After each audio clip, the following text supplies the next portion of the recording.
Этнографический музей открылся в главном туристическом объекте нашей столицы башни Согласия еще в начале этого года.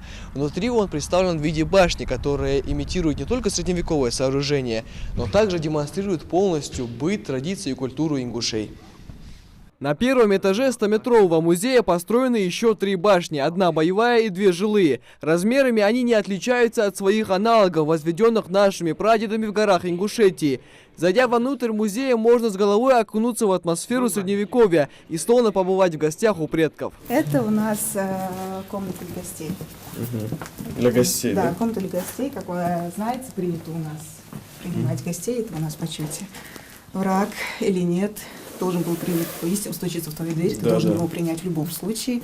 3 дня и 3 ночи ты должен принять, угостить, обхаживать своего гостя. Пока он в твоем доме, пока он в твоем доме, под твоей защитой. Да. Он под твоей защитой, ты должен его угождать. Он, если захочет, он может уйти, но раньше его не отпускали. Вот так вот было принято. И самая лучшая еда оставалась. Самая лучшая еда, все самое лучшее отдавалось именно гостю. Чтобы собрать такую серьезную коллекцию, еще 3 года назад Минкульт Ингушетии обратился к жителям региона с просьбой передать в дар будущему этнографическому музею старинные предметы, которые будут использоваться для экспозиции в башне. И сегодня здесь можно наблюдать все, начиная с столовых приборов, национальных костюмов, доспехов и заканчивая предметами хозяйственного двора. Это кузница, смотрите, видите, тут это наковальня.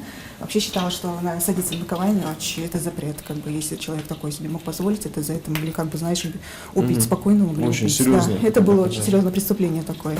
Так, вот видите, позади вас находится эта кольчуга, его тоже делала женщина. Вот эти колечки, все это собирала, это делала женщина. Внутренние стены башни полностью оформлены в национальном стиле, а купол и стены башни расписаны вручную. Над их тематикой работала целая группа художников и архитекторов. На 2-м этаже музея расположился зал заседания, который своим художественным оформлением напоминает место для собрания старейшин. Здесь собирали старейшины, здесь вообще круглый стол сделали так, как будто бы здесь нет никого главного.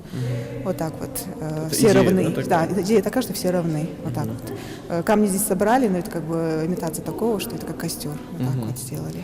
Вот то, чтобы вокруг стоят эти стулья, имеется в виду те молодые парни, которые обслуживали и помогали для этих стариков, которые здесь находились. Ингушетия подала заявку на включение этнографического музея в Книгу рекордов Гиннесса, так как он является самым высоким музеем в России, находящийся на высоте 100 метров. Совсем скоро состоится его официальное открытие. На торжественной церемонии будет присутствовать министр культуры России Владимир Мединский. Этого события ждут уже в конце марта. Микаэл Тангеев, Зураб Гайтов, Новости 24.